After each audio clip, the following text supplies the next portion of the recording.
بیوی دیندار نہیں ہے، اس کی پرسنل لائف میں آپ انٹرفیئر کر کے دیکھیے، اس کی زندگی ایسی ہی ہے جیسے کہ ایک روڈ پہ گھومنے والا ایک آوارہ شخص ہو، اس کی زندگی میں کوئی بھی سکون نہیں، کیونکہ اس کی بیوی دیندار نہیں ہے۔ اب اس سے پوچھو جا کے تمہاری زندگی کیسے گزرے؟ اور جس کی بیوی دیندار ہو، جس کی بیوی نیک ہو، قرآن و سنت پر چلنے والی ہو، اگر وہ جھوپڑی میں بھی رہتا ہے اس کو بادشاہوں والا سکون محسوس ہے۔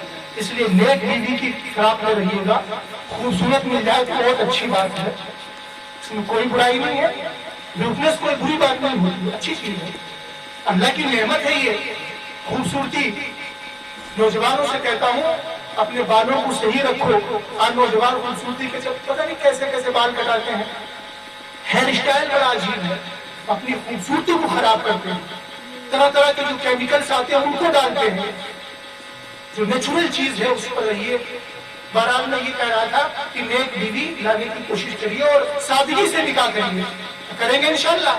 پھر مسجد میں نکاح کریے، حضور نے فرمایا جو نکاح مسجد میں ہوتا ہے اس میں برکت ہوتی ہے، دعائیں ملتی، مسجد کی برکت، نمازیوں کی برکت، لیکن کوئی کرنا ہی نہیں چاہتا، بعد میں اس کو نقصان ملتا۔ پہلے آپ 50 سال پیچھے چلے جائیے، 100 سال، جتنے اب پیسے تو اب زیادہ خرچ ہو رہے ہیں، 20-50 لاکھ روپے شادی میں خرچ ہو رہے ہیں، لیکن رشتے داروں تک ٹکتے نہیں، کیوں؟ انہوں نے حضور کی ایک ایک سنت کا جنازہ نکالا ہے۔ تو انشاءاللہ آج سے عہد کریں گے کہ ہم شادی سنت کے مطابق کریں گے نا انشاءاللہ، کریں گے، ٹھیک ہے۔ دوسری بات جو سب سے آخر میں اور جو بہت ہی اہم بات ہے، جسے آپ پیچھے دیکھ رہے ہیں، آپ اصلاح المسلمین، یہ سب اصلاح کی باتیں ہم بھی محتاج ہیں۔ تعلیم کے تعلق سے یہ ہماری زندگی کا بڑا ہی حساس موضوع ہے۔ تعلیم، education is very must for every Muslim.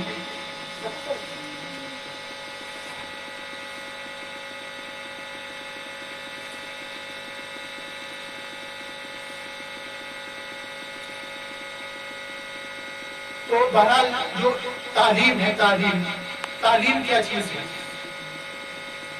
تعلیم جو ہے بہت ضروری چیز ہے۔ کیا ہے؟ بھئی ایک شخص انگلش پڑھتا ہے، ہندی پڑھتا ہے، انگلش پڑھتا ہے، اس میں کوئی برائی ہے، قباحت ہے؟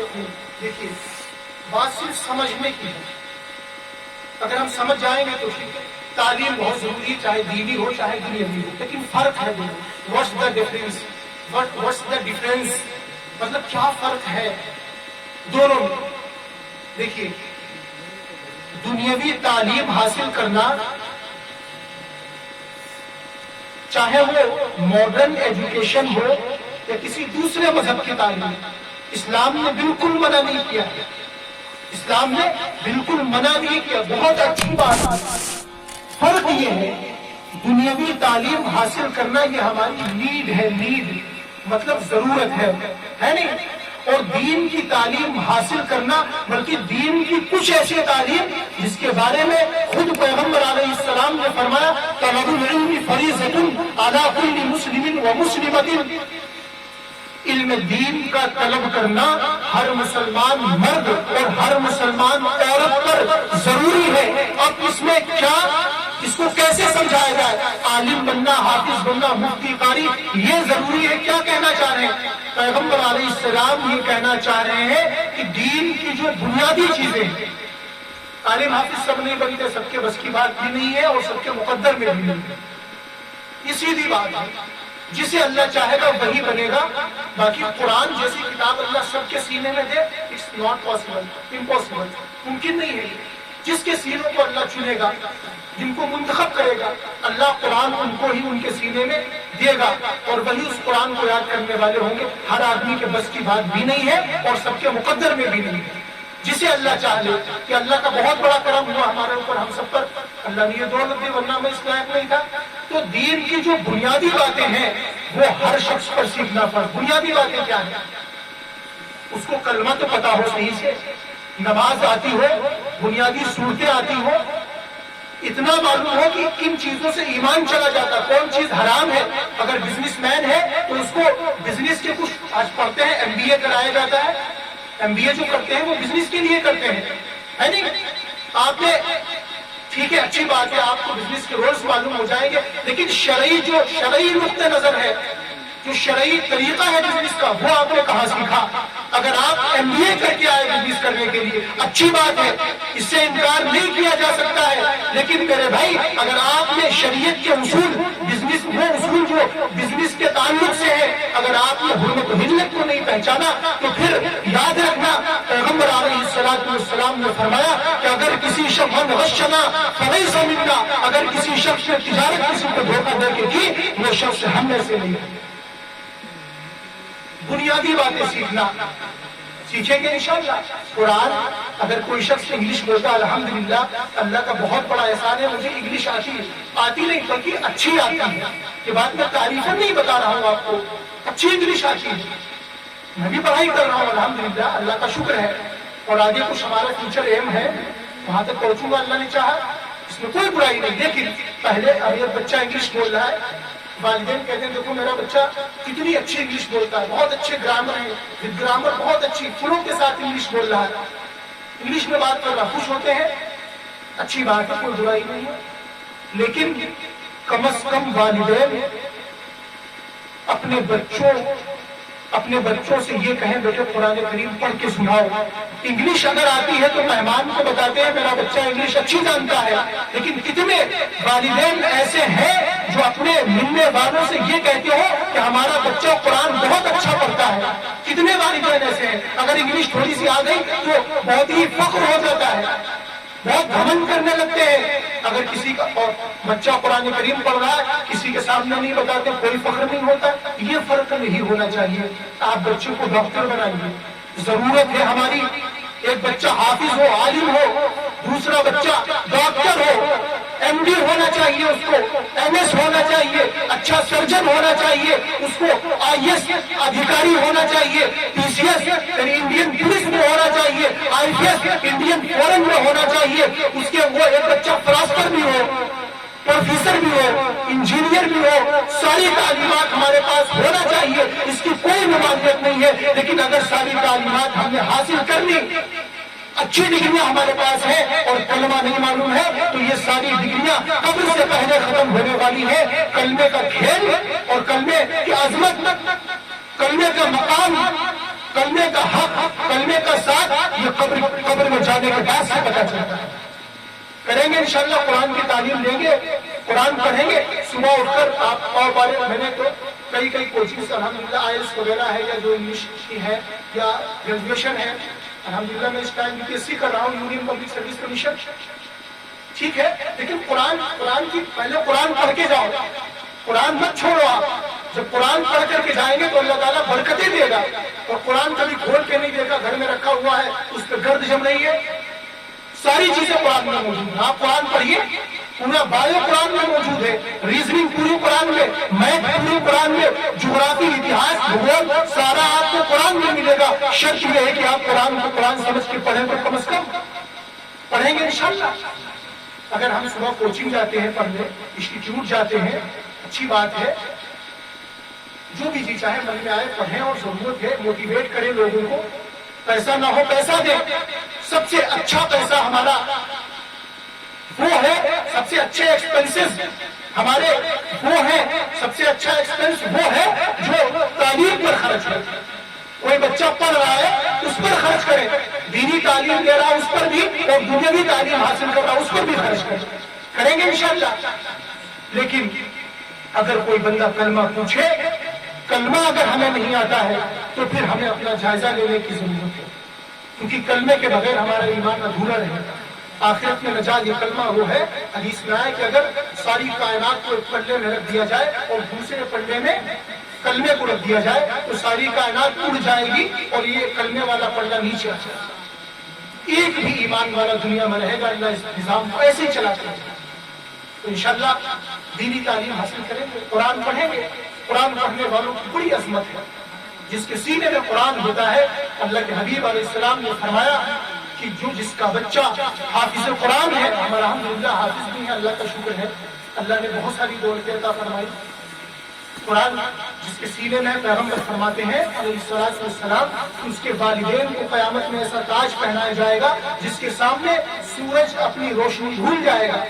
میں نے ابھی بتایا تھا سورج شکم، جب آپ کو بتایا تھا سورج یہ دنیا سے بہت دور ہے، کروڑوں اربوں میل. یہ تو پڑھنے کی چیز جب پڑھیں گے آپ کو پتا چلے گا. لیکن اس سورج کو اگر گھروں میں لے آیا جائے، حافظ قرآن کے والدین کے سروں پر جو تاج ہوگا، یہ سورج اپنی چمک، اپنی کرنیں، اپنی شعائیں ان کے سامنے اس کی ہلکی پڑ جائیں گی، اور حافظ قرآن کے والدین کا تاج اس کے سامنے جگمگاتا ہوا نظر آئے گا. جب والدین کا جو مقام ہے، والدین کی یہ عظمت ہے، تو خود حافظ قرآن کا کیا مقام ہوگا. لیکن آج لوگ نہ تو حافظ قرآن کی عظمت جانتے ہیں، نہ تو اس کی خود کی، نہ قرآن کی عظمت، نہ اس کے والدین کی. یہ عظمت مرنے کے بعد پتہ چلے گی. حدیث میں آتا ہے کہ 40 ایسے لوگ جن پر جہنم میں جانا واجب ہو، حافظ قرآن کی شفاعت سے اللہ ان کو یہ خالی میں ایسی فرضی باتیں نعوذ باللہ نہیں بتا رہا ہوں، یہ حدیث میں ہے. حضور نے فرمایا جنت میں جس کو جانا، جہنم میں جانا واجب ہوگا، ان کی شفاعت سے اللہ تعالیٰ ان کو جنت میں داخل فرمائیں گے. ٹھیک ہے بھائی، اس کی کوشش کریں گے، کیونکہ اس ٹائم 11:44 بھی ہے اور اس کا بھی خیال کرنا، بہت ساری چیزیں ہیں. لیکن چند باتیں جو میں نے بتائی ہیں، کبھی موقع ہوگا انشاءاللہ بتائیں گے. اپنے بچے کو قرآن کی تعلیم دیجیے اور یہ ذہن و دماغ سے نکال دیجیے. بالکل میں لاسٹ میں بتایا دیتا ہوں، فائنانشیل پرابلم جو مالی پریشانی جو ہمارے سامنے آتی ہے، لوگ یہ بات کہتے ہیں، کفریہ کلمات پڑھتے ہیں کہ حافظ بن جائے گا، عالم بن جائے گا، مدرسے میں جائے گا، مسجد میں جائے گا، 5,000 روپے 4,000 روپے ملیں گے. یہ تو ہماری قوم ہمارا شوشن کر رہی ہے، تو ایک الگ بات ہے. امام صاحب کو 5,000 روپے دے رہے ہیں، شوشن کر رہے ہیں. کل قیامت میں اللہ یہ نہیں پوچھے گا ان سے. مسجد میں ہے، ٹرسٹ ہے، اتنا پیسہ سب کچھ ہے، امام صاحب کی تنخواہ 6,000. یاد رکھیں وہ متولی اور مسجد کے ممبران جو ائمہ کرام کا شوشن کر رہے ہیں، مول بھتہ ان کو نہیں دے رہے ہیں، کل قیامت کے دن اللہ ان سے یہ بھی پوچھے گا کہ تم نے کم از کم اس کو وہ تنخواہ دے دیتے جو ایک مزدور کو تنخواہ ملتی ہے. یہ تو اللہ حساب لے گا قیامت میں. لیکن اللہ تعالیٰ انہی پیسوں کے اندر اس کی زندگی کو ٹھیک ٹھاک گزار دیتا ہے، برکتیں پیدا فرما دیتا ہے. لیکن یہ ہمارے آپ کے لیے زیبا نہیں دیتا. حافظ قرآن سے محبت کیا کرو، ان پہ اپنے پیسوں کو خرچ کیا کرو. جو پیسہ آپ اس پر خرچ کریں گے، اس خرچے سے بہتر کوئی خرچہ نہیں ہے. اگر کوئی بچہ قرآن پڑھ رہا ہے، غریب ہے، اس کے والدین نہیں ہے، دیکھو تو جا کر کے یہ کون بچے ہیں. ہم گناہ کرتے ہیں، تمام دنیا کے جرائم کرتے ہیں، اللہ کا عذاب آتا ہے. لیکن کسی مسجد میں، مدرسے میں چھوٹے بچے قرآن پڑھ رہے ہوتے ہیں، اللہ تبارک و تعالیٰ فرماتے ہیں کہ ہم ایسی جگہوں پر عذاب نازل نہیں فرماتے جہاں قرآن پڑھا جا رہا ہو. ان بچوں کی دین ہے، ان کی وجہ سے اللہ عذاب کو ڈال دیتے ہیں. آج ہم ان کو 2 روپے خرچ کرنے کے لیے تیار نہیں ہیں. ٹیوشن پڑھانے بچوں کو بھیجتے ہیں، ٹیوشن پڑھانے، انٹر والوں کی الگ فیس ہے. میں جب اسپیکنگ کرتا تھا تو 1,500 روپے تو میں دیتا تھا. نہیں آئلس کیا تو 3,000 روپے منتھلی. دنیاوی تعلیم میں میں نے شروع میں بتایا، اس میں کوئی اعتراض، کوئی اشکال باقی نہیں رہنا چاہیے. آپ کی حیثیت ہے، آپ کا بچہ اگر اس لائق ہے، آپ اس کو IAS آفیسر بنائیے، بنا پائیے بنائیے، کوئی ممانعت نہیں ہے. لیکن میرے بھائی اگر اس پر پیسہ خرچ ہو رہا ہے تو کم از کم اس بچے پر بھی پیسہ اپنا خرچ کرنا اپنی سعادت سمجھیے. جو ہمارے ایمان کا محافظ ہے، ہمارے دین کا محافظ ہے، ہماری نسلوں کی بقا اور ان کے ایمان کی بقا کا محافظ ہے. کبھی غور کیا اس پر؟ نہیں میرے بھائی، افسوس کی بات ہے جس لکڑی پر قرآن پڑھا جاتا اس پر پیسہ خرچ کرنا. ہم اپنے تو کپڑے روز بدلتے ہیں، لیکن قرآن رکھا اس پر دست جم رہا، گرد آلود ہو گیا، دھول جم گئی. کبھی کسی کی غیرت نے یہ تقاضا کیا، کسی کی غیرت نے یہ تقاضا کیا کہ اس پر سے دھول صاف کر دی جائے؟ نہیں، کیونکہ ہمیں قرآن سے محبت نہیں ہے، قرآن کی عظمت ہمارے دلوں میں ہے نہیں. اس لیے میرے عزیزوں، نوجوانوں، جس قوم میں نوجوان ہوتے ہیں اور جب نوجوان کسی چیز کا عزم کر لیتے ہیں تو اللہ تبارک و تعالیٰ اس کام میں برکتیں پیدا کرتے ہیں. نوجوان ساتھیوں، حوصلہ کر کے اٹھیے، عزم کریے، نیت ارادہ کریے، پختہ ارادہ کریے. اگر ہم قرآن نہیں سیکھیں، کچھ جا رہا ہے 1,000 2,000 روپے دے رہے ہیں، اچھی بات ہے، کوئی ممانعت نہیں. لیکن کم از کم جو حافظ قرآن سے بچوں کو تعلیم دلوا رہے ہیں قرآن کی، کم از کم ان کو تو ٹھیک پیسے دیجیے. لوگ کہیں کہ پیسے کی بات کر رہے ہیں، بالکل دلتے کی چوٹ پر کہہ رہا ہوں، اور کسی سے کوئی ڈر نہیں ہے۔ اگر کوئی بندہ اپنے بچے یا بچی پر انسٹیٹیوٹ کے اندر اچھے پیسے خرچ کر رہا ہے اور ایک حافظ قرآن کو 100 یا 50 یا 200 روپے حد سے حد دے رہا ہے، تو یہ اس کی حق تلفی کر رہا، کل قیامت میں اللہ کے وہاں اس سے اس بات کو پوچھا جائے گا۔ کیا وجہ ہے؟ دنیا میں پیسہ لگ رہا، دین پر پیسہ نہیں، دین نہیں آئے گا، صبح قیامت تک پڑھاتے رہو ٹیوشن، قرآن صحیح پڑھنا نہیں آئے گا، رب کعبہ کی قسم صحیح کلمہ یاد نہیں ہوگا۔ کیوں؟ کیونکہ ہم نے اپنی ساری توجہ کو دنیاوی تعلیمات یا دنیاوی چیزوں پر مرکوز کر کے رکھا ہے، ادھر ہی دھیان لگا کے رکھا ہے، نہ قرآن کی عظمت، نہ قرآن پڑھانے اور پڑھنے والوں کی عظمت۔ تو یہ دین اتنا آسان نہیں۔ جاؤ صحابہ کرام کی زندگیوں کو پڑھو، اپنی بیویوں کو بیوہ کرایا، بچوں کو یتیم کرایا۔ آپ نے نہیں پڑھا حضرت بلال حبشی کا واقعہ بھی بتا رہے تھے زکریا صلی اللہ علیہ وسلم، حضرت بلال حبشی رضی اللہ تعالیٰ عنہ تپتی ہوئی ریت پر امیہ بن خلف ان کو گھسیٹتا تھا، اوپر سے پتھر رکھتا تھا، لیکن حضرت بلال کے اندر ان کے بلٹ کے ساتھ ایمان ایسا سرکولیشن اس کا ہوتا تھا، ایسا دوڑتا تھا جیسے کہ رگ و ریشے میں پیوست ہو چکا ہو، لیکن کلمے سے نہیں پھرے آہت آہت کرتے تھے۔ کیوں؟ کیونکہ ایمان کی حقیقت ان کے پاس تھی۔ حضرت سمیہ رضی اللہ تعالیٰ عنہ کو بیچ سے چیر دیا گیا، حضرت زمیرہ رضی اللہ تعالیٰ عنہ کی آنکھیں باہر کر دی گئی، صحابہ اکرام پر مظالم کے پہاڑ توڑے گئے۔ پیغمبر علیہ السلام نے جب سفر شروع کیا حبشہ کا، تو آپ علیہ السلام پر پتھروں کی باری تھی، بڑی قربانیوں سے یہ دین وجود میں آتا ہے۔ میری کھانے میں یہ دین ملنے والا نہیں ہے۔ ٹھیک ہے بھائی، وقت رہے گا بات کروں گا۔ 3 باتیں یاد رکھیے، تعلیم اپنے بچوں کو دینا ہے، اسکول بھیجیں آپ، ہم آپ کے ساتھ ہیں، دعا بھی کریں گے کہ کامیابی دے اللہ، لیکن قرآن کی تعلیم دینے کے بعد، نماز سکھانے کے بعد، شام کو بچوں کو بٹھائیں، سورہ فاتحہ یاد ہے یا نہیں یاد ہے، کلمہ آتا ہے یا نہیں یاد ہے، پتا بھی تو ہونا چاہیے اس کو کلمہ پتا ہے نہیں پتا ہے، ایمان بچا بھی ہے نہیں بچا ہے۔ کریں گے انشاءاللہ؟ ہاتھ اٹھا کے بتائیں کتنے لوگ کریں گے۔ اللہ تعالیٰ ماشاءاللہ سارے لوگوں نے ہاتھ اٹھائے ہیں، بچے ہیں آپ کے؟ مذاق والی بات کریں گے انشاءاللہ۔ اللہ تعالیٰ ہمیں تمام سننے والوں کو جو کہا گیا ہے اس پر عمل کی توفیق میں رحمت فرما۔ وآخر دعوانا الحمدللہ۔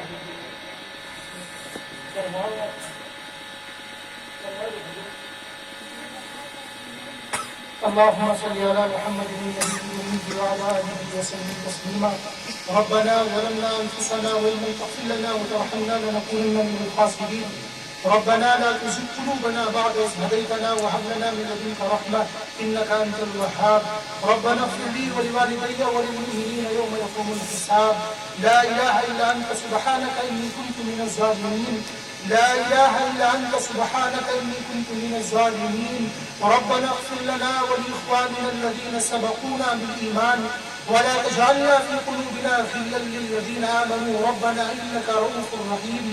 اللهم أنت السلام ومنك السلام تباركت يا حي يا قيوم، يا حي يا قيوم، يا ذا الجلال والإكرام، برحمتك أستعين۔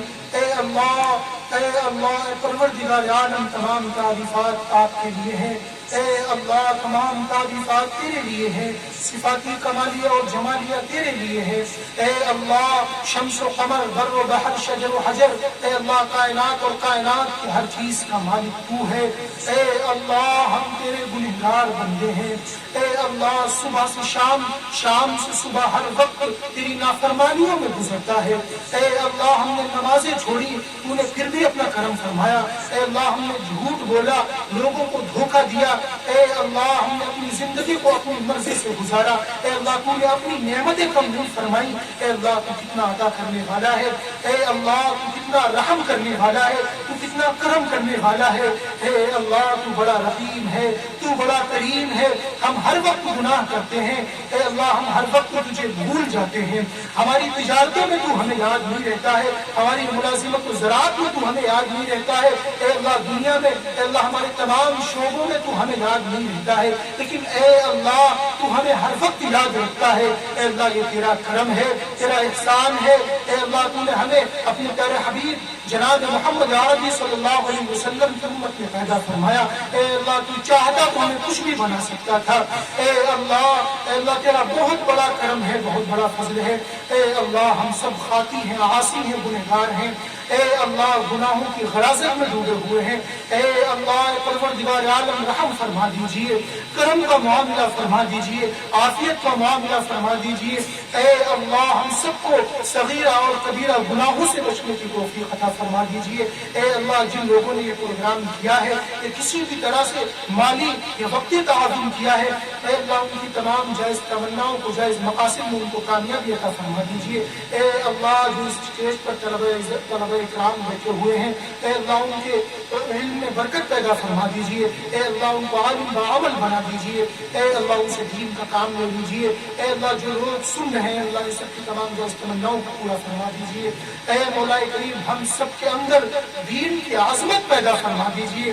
اے اللہ ہر وہ کام جو آپ اور آپ کے رسول کے خلاف ہو, اے اللہ جو سنتوں کے خلاف ہو اور پیغمبر علیہ السلام کی مبارک تعلیمات کے خلاف ہو, ہم سب کو بچنے کی توفیق عطا فرما دیجیے. لیکن سنت پر عمل کرنے کی توفیق عطا فرما دیجیے.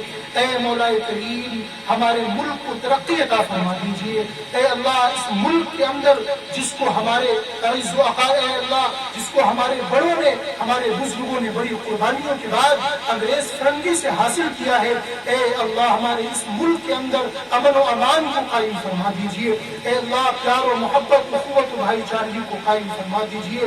اے اللہ ہم سب کی مدد فرما دیجیے. اے اللہ تمام مکاتب و مدارس کی حفاظت فرما دیجیے. اے اللہ ہر مظلوم کی حفاظت فرما دیجیے. اے اللہ ہم سب کو ایسا حاکم عطا فرما دیجیے جو عدل و انصاف کرنے والا ہو. اے اللہ ظالمین کے ظلم سے حفاظت فرما دیجیے. اے اللہ فتن و شرور پھیلانے والوں سے اے اللہ ہم سب کی حفاظت فرما دیجیے. اے اللہ ہم سب کی حفاظت فرما دیجیے. اللہ ہم کمزور ہیں, رحم فرما دیجیے, کرم فرما دیجیے. اے اللہ جو بیمار ہیں ان کو شفا کاملہ عاجلہ دائمہ مستمرہ نصیب فرما دیجیے. اللہ بہت سے لوگوں نے دعاؤں کے لیے کہا ہے, اے اللہ نہیں بھی کہہ سکے, تو مولا کریم برسوں کے بیماروں کو لمحوں میں علاج بیماروں کو لمحے میں شفا سے ہمکنار کرنے پر قادر ہے. اے اللہ تمام بیماروں کو شفا عطا فرما دیجیے. اے اللہ تمام پریشانیوں کو دور فرما دیجیے. اے مولا کریم ہم سب کو قرآن پڑھنے پڑھانے والا بنا دیجیے. اے اللہ ہمیں مانگنا نہیں آتا ہے, اللہ آپ کو دینا آتا ہے. ہم نے اپنی حیثیت کے مطابق مانگا ہے, آپ کی شان عطا فرما دیجیے. پروردگار عالم ہماری ان تمام ٹوٹی دعاؤں کو اپنے فضل و کرم سے اور پیغمبر علیہ السلام کے صدقے اور آپ کے وسیلے سے قبول فرما لیجیے. سبحان ربک رب العزة عما یصفون وسلام علی المرسلین والحمد للہ رب العالمین برحمتک.